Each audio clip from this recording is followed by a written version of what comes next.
Tem informação, João, manda ver. O ministro Alexandre de Moraes, do Supremo Tribunal Federal, autorizou que Felipe Martins viaje a Brasília para acompanhar o julgamento na primeira turma da denúncia contra ele e outras 5 pessoas por tentativa de golpe de Estado. As sessões serão na terça e na quarta da próxima semana. O ex-assessor de Jair Bolsonaro está com tornozeleira eletrônica e proibido de deixar Ponta Grossa, no Paraná, onde mora.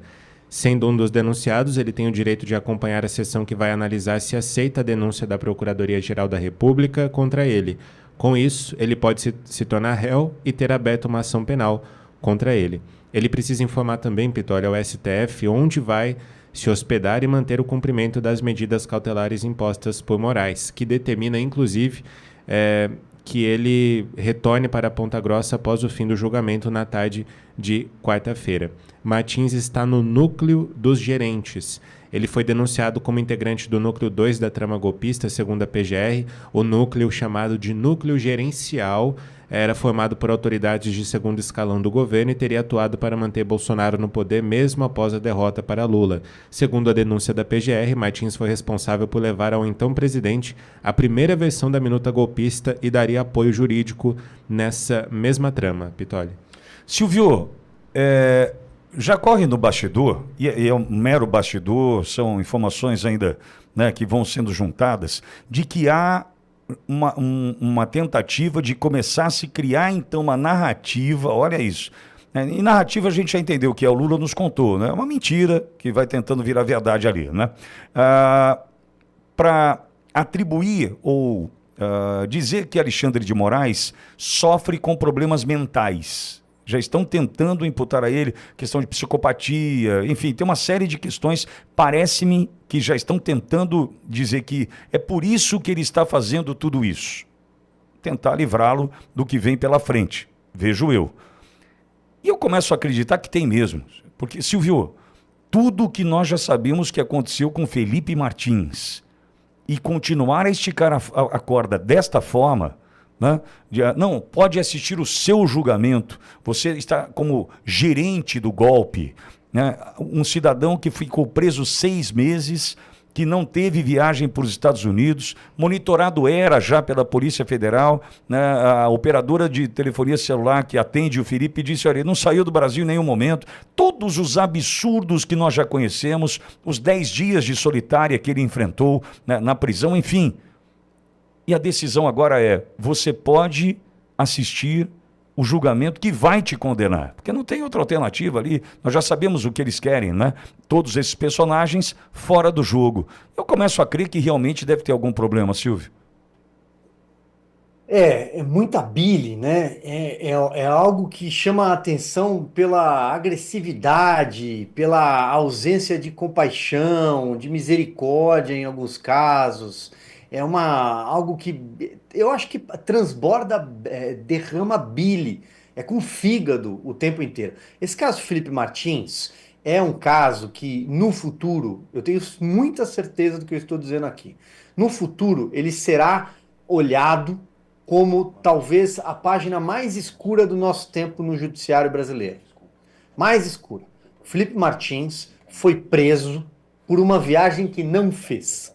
Ele inverteu o ônus da prova, ele provou a sua inocência, que não embarcou naquele avião, como se fosse crime ter viajado também. Mas ele não embarcou naquele avião para os Estados Unidos. Ele provou que estava aqui, que viajou para o sul do país, de Brasília para o sul do país, recibos de Uber, recibo de uma lanchonete, tudo foi provado. Aí, até que a aposta foi sendo dobrada.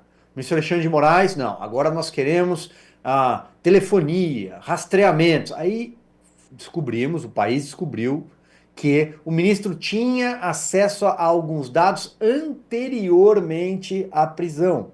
Ou seja, antes de prendê-lo, o ministro sabia que o Felipe Martins não tinha ido aos Estados Unidos. Pois bem, há um registro de entrada do Felipe nos Estados Unidos. A partir daí abre-se um desdobramento já da investigação.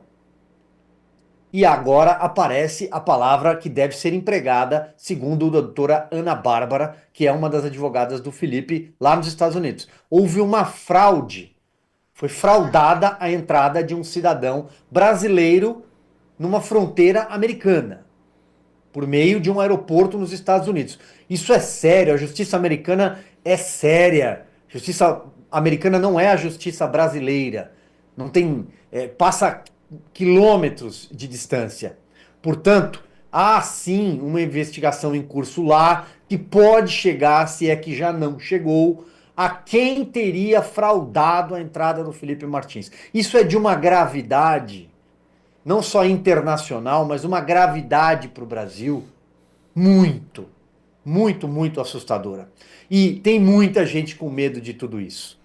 Gente com medo no judiciário, gente com medo talvez na Polícia Federal, que é uma instituição muito séria, mas que infelizmente foi aparelhada politicamente em sua cúpula. Quem fez isso foi Flávio Dino, quando ministro da Justiça. Há determinados delegados que estão dispostos a servir até o fim aos caprichos do ministro Alexandre de Moraes, portanto, não tiraram o pé do acelerador quando descobriram que havia cruzado uma linha muito grave, e talvez até na imprensa tem gente que não dorme até hoje por conta desse caso. Então, eu acho que ele vai assistir o julgamento, é importante que ele esteja lá, olhando nos olhos do ministro Alexandre de Moraes, olhando nos olhos dos demais ministros, para que os ministros tomem a seguinte decisão: vamos parar com isso agora, porque extrapolamos qualquer limite nesse processo kafkiano. Quem talvez não conheça a obra O Processo, de Kafka, é exatamente disso que se trata. Felipe não praticou crime nenhum, já está provado, e ele teve de provar. Ele foi, inclusive, mantido com uma tornozeleira, mantido preso durante muito tempo, por conta da escolha do Dr. Sebastião Coelho para defendê-lo, que é um profissional absolutamente competente, ex-desembargador, agora exerce a advocacia. Mas o Dr. Sebastião foi um dos primeiros advogados a fazer a sustentação oral quando do início do julgamento do 8 de janeiro. E foi ele que disse aquela frase aos ministros do Supremo, algo parecido com isso, Pitoli, me corrija. Vocês, vossas excelências, são as pessoas mais odiadas do Brasil. E isso, claro que o ministro Alexandre de Moraes não ia deixar passar barato. Então, ele descontou no Felipe. Agora, núcleo gerencial de trama golpista? Bom, de novo, o Brasil precisa ser levado a sério. Isso daí Hollywood não compra. A Netflix não produziria um roteiro com essa trama tão rocambolesca, tão fajuta, que é o golpe de Estado. Ah, mas tem uma minuta, que estava na internet. Ah, mas tinha uma minuta do golpe. Então você imagina um cidadão que, além da história de perder o táxi, além do medo de tomar multa com o Palio, imagine que o cidadão resolve falar: eu vou dar um golpe de Estado no Brasil, país pequenininho. Então eu vou escrever aqui, olha, pegar uma caneta, eu, Silvio, você, Pitoli, imprime isso aqui lá no Palácio do Planalto, deixa a digital ainda, lá no Palácio do Planalto, pega um papel, acho que já deu, né? Passou de qualquer limite, né? Ô Silvio, tem uma outra situação, né? Quando a gente fala do ministro Alexandre de Moraes, em especial, a gente não está falando de um caso. Tipo assim, ó, olha, ele abusou com Felipe Martins, ele ultrapassou qualquer limite com Felipe Martins.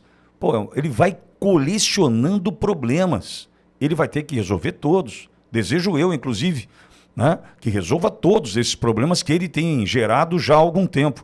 Por exemplo... Tem um que ele não tem como resolver, infelizmente, né, Pitoli? Desculpe, Clezão, né? Clezão, exato.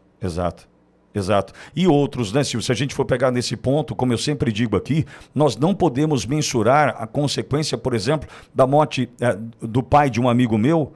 Esse meu amigo ficou 100 dias preso, sai da cadeia, não pôde visitar o pai por conta da tornozeleira, o pai em outra cidade, doente, que estava, depressão profunda, morreu uma semana depois que o filho saiu da cadeia. E entrou em depressão profunda porque o filho inocente foi preso, né? E essa morte contabiliza?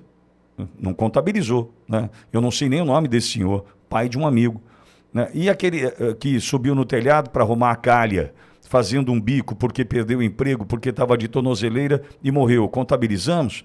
E aquele que caiu da árvore, fazendo poda de uma árvore, né, porque também estava de tornozeleira, perdeu o seu emprego, possibilidade, né, de buscar a sua dignidade no trabalho, estava fazendo um bico, caiu da árvore e morreu, contabilizamos? E tantos outros parentes, né, que estão aí definhando, filhos que estão com depressão profunda, não conseguem mais ir à escola, estão sob efeito de medicamentos fortíssimos, enfim. Silvio, mensurar tudo isso, Clezão é só um, né, desses casos, infelizmente, já contabilizados, mas tantos outros teríamos para colocar na conta desse cidadão, como você bem colocou. Mas, além disso, Silvio, nós temos a questão do Tagliaferro.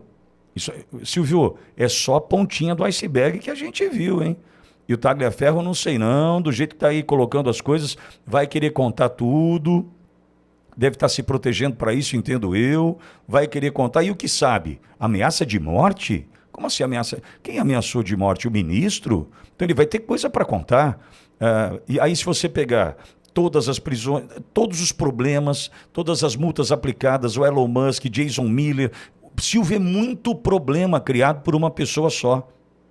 Não tenho a menor dúvida, Pitoli, e acho difícil de desatar todos esses nós agora, porque foi um problema criado por eles, porque eles criaram a tal da narrativa do golpe de Estado para combater o bolsonarismo, para tentar prender o presidente Jair Bolsonaro, que sempre foi o fim.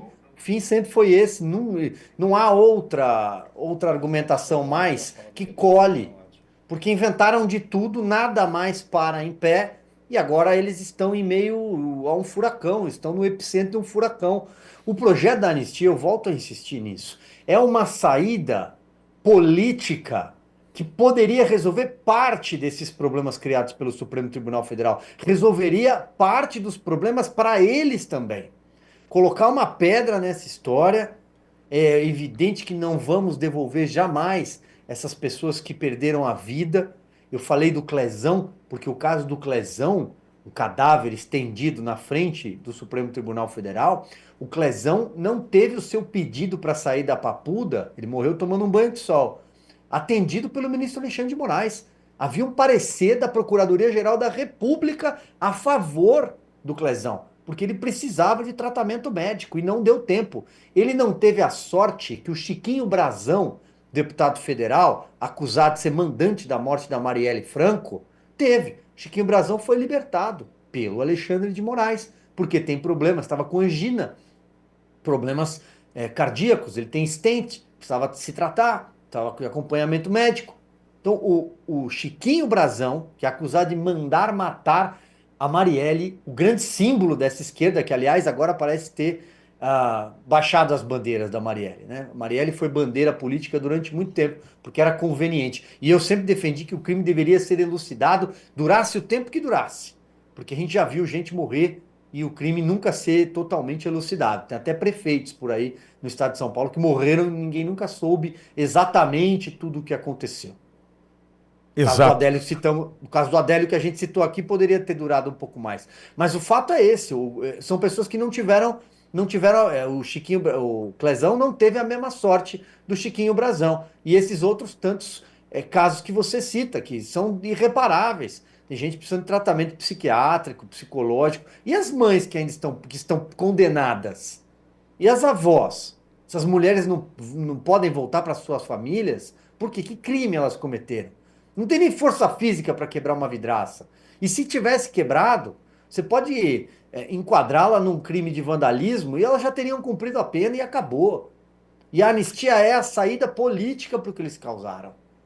Mas infelizmente eles parecem, eu achei a sua analogia deles de mãos dadas ali. Olha, agora nós vamos ter que ir junto até o final. Perfeita. Obrigado, Silvio. Silvio, aliás, né, elas escolheram ser patriotas, né? Se fosse traficante búlgara, talvez já tivesse em casa, né? Escolheram ser patriota. Pegar na Bíblia, garrafinha d'água, RG, pô, erraram aí.